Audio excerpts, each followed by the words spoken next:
Intro dulu. Seluruh kota merupakan tempat bermain yang asik. Oh senangnya, oh senang sekali.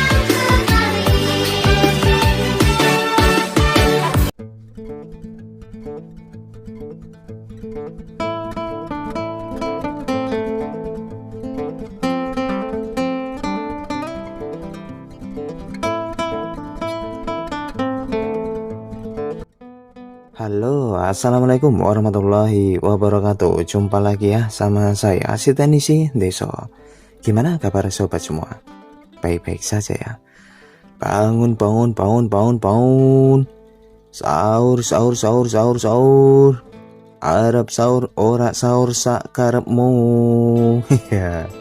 Oke, di depan kita ini ada HP premium guys. Jadi HP ini tuh terbitan Samsung.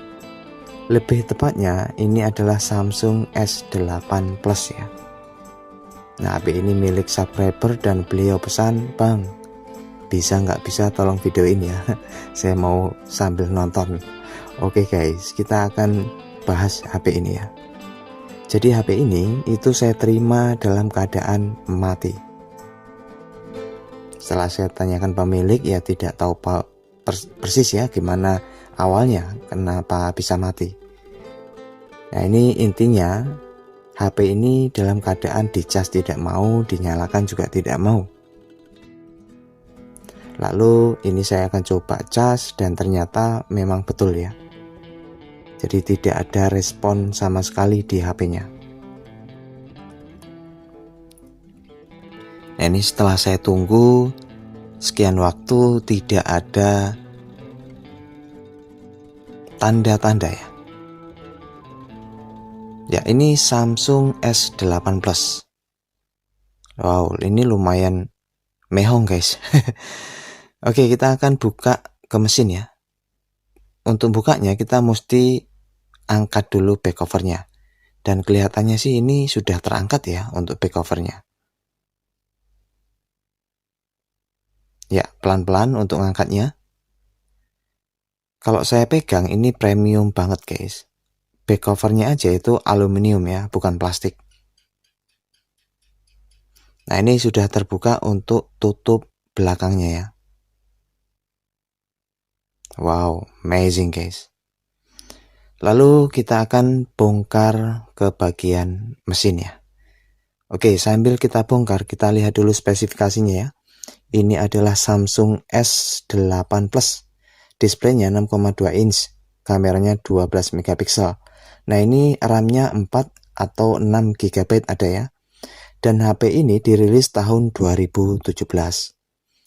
HP ini nggak menggunakan MMC, tapi UFS. Jadi sudah lebih global ya, lebih update. Dan harganya, wow, di tahun 2019 itu aja udah 9 jutaan ya. Apalagi saat pertama kali rilis ya, 2017. Nggak tahu itu berapa harganya. Ya, ini sudah terbongkar dan kita perhatiin untuk bagian mesin. Secara fisik saya lihat mulus tanpa ada korosi. Lalu bagian pertama yang mesti dicek itu baterai. Setelah saya cek baterai ternyata hanya 2 volt. Artinya baterai ini tidak punya kekuatan.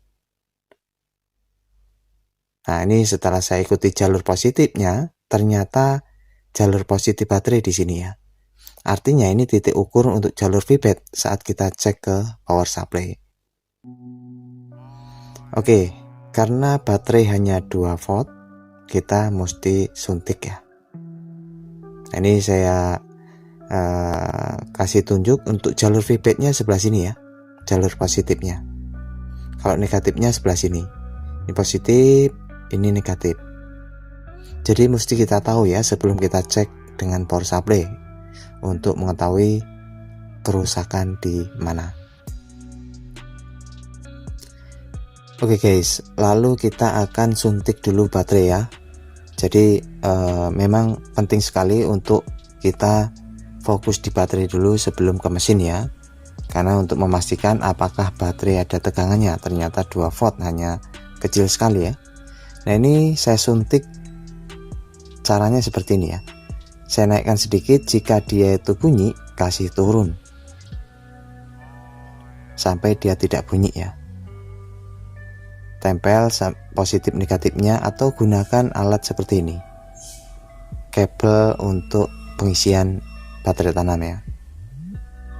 Banyak yang jual di e-commerce. Nah ini kalau dia bunyi terus, kasih turun lagi, kasih turun lagi. Nah ini masih bunyi, turun lagi sampai dia tidak bunyi dan akhirnya dia mengisi ya. Harusnya itu kelihatan dengan gerakan jarum ampernya. Tunggu hingga dia itu, pertama kan awalnya 4 volt itu ya, nanti sampai dia naik ya. Ya sambil nunggu boleh sambil satu batang dulu ya. Jadi tolak ukur itu satu batang cukup. Kadang seperti itu guys ya, untuk mengatasi rasa suntuk servisan yang susah-susah ya. Ini nyantai dulu sambil nunggu pengisian ya. Ini pengisian baterai tanam dengan power supply itu seperti ini. Nah lihat jarumnya, dia mulai naik. Di saat saya kasih naik dia nggak turun, artinya sudah biarkan saja dan kita tinggal tunggu. Oke guys, setelah satu batang cukup ya, saya lepas ya. Satu batang rokok tuh kurang lebih 8 menitan ya. Ya tergantung hisapnya. Oke, ini saya lepas dan kita langsung cek ya, apakah sudah naik nilai tegangan baterainya. Oke, 3,6 volt berarti sudah cukup ya. Seharusnya kalau HP ini normal dicas langsung bisa. Namun jika dicas tidak ada respon, kita lari ke mesin. Oke, saya coba cas. Wow, tidak ada tanda-tanda kehidupan. Oke, kita akan bongkar ya. Ini kelihatannya memang mesin guys. Seharusnya ini syarat minimum baterai sudah terpenuhi. Kalau normal ini harusnya ngecas ya. Oke, kita akan cek dengan power supply ya. Jadi cara cek power supply kita mesti tahu dulu jalur feedbacknya sebelah mana. Dengan cara urutkan di konektor baterai jalur positifnya sebelah mana. Nah kalau menemui kasus seperti HP Samsung seperti ini kan, jika kita mau ngecek ya boleh dibongkar ke mesinnya, ataupun ngecek tanpa bongkar juga bisa. Yang penting kita tahu jalur positif, kita tahu jalur negatif. Nah positif kan sebelah sini ya, ini tadi kan jalur positif. Nah untuk negatif itu di kaleng atau di kuningan, itu jalur ground ya. Nah berhubung kaleng itu tidak bisa dijepit, kita nyari ground yang bisa dijepit ya.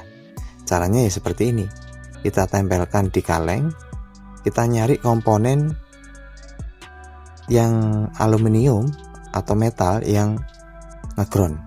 Artinya ground itu satu jalur dengan kaleng atau ground ya. Dan setelah itu saya dapatin ini yang bisa untuk patokan jepit ya. Ini jika tidak mau main solderan ya. Tapi jika mau main solderan ya bikin saja dari timah gulung di solder bagian ground dan positifnya. Kalau cuman begini saja ya kita cara instan ya, atau cara cepat seperti ini. Nah ini berarti jalur negatif ya, karena tersambung dengan kaleng. Ya setelah kita ketahui jalur positif dan negatif ya langsung kita cek dengan power supply. Nah ini jalur positif, yang ini groundnya saya ambil dari sini ya, supaya bisa dijepit. Jadi kita nggak perlu ngotori mesin dengan solderan ya, tujuannya sih itu. Nah ini saya jepit begini, lalu ini saya tempelkan di jalur positif atau feedback, lalu kita tekan tombol power dan lihat jarum ampernya, dia naik lalu berhenti ya. Naiknya itu 0,2 ke atas guys. Perhatiin lagi, Artinya IC power sudah berproses ya. Lalu disambut CPU dan CPU ngambek.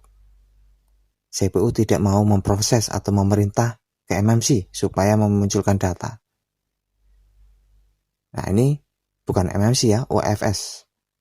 Oke, kita coba kembali ya. Saya tekan tombol power, dia naik, lalu naiknya hingga ke 0,2, artinya itu berhenti di MMC, di CPU ya. Berarti indikasinya ini CPU bermasalah guys. Wow, ini kasus yang paling rumit ditemui teknisi ya. Artinya paling susah untuk dikerjakan. Rata-rata begitu ya. Atau mungkin saya aja, kalau saya itu kalau udah CPU, waduh udah. Saya pikir 2 kali. Seperti itu guys. Karena memang CPU itu ribet ya. Artinya ribet itu prosesnya itu juga belum tentu berhasil. Dari 1 hingga 10 itu paling beli CPU 2 yang berhasil. Artinya gimana ya, CPU itu dilema ya, kasus CPU itu. Ya saya harapkan Sobat Exo yang sudah senior profesional itu memang sudah mungkin udah jam terbangnya tinggi ya bisa ya. Kalau saya belum bisa guys. Untuk urusan CPU saya nyerah. Namun ya intinya kalau kita terus belajar mungkin insya Allah bisa ya. Cuman saya nggak telaten, nggak seperti dulu ya. Kalau dulu saya masih telaten, CPU saya kerjakan. Sekarang wow. Namun untuk mengetahui di mana sih CPU-nya, apakah dia dilem? Kalau dia tidak dilem, kita bisa lakukan rehout ya. Itu kuncinya. Kalau kita tidak mau eksekusi CPU-nya. Nah ini saya akan nyari lokasi CPU ya. Jadi kasus Samsung flagship ya, S8, S8 Plus, saya sering dengar itu kasus CPU yang bermasalah. Dan CPU-nya untuk di HP Samsung flagship itu ada 2 lapis guys. Nanti kita akan coba lihat ya. Model CPU-nya itu berbeda dengan Android yang lain. Dia ada 2 chip, bukan chip ya, 2 lapis. Oh iya, ini kita mesti angkat dulu ya kalengnya.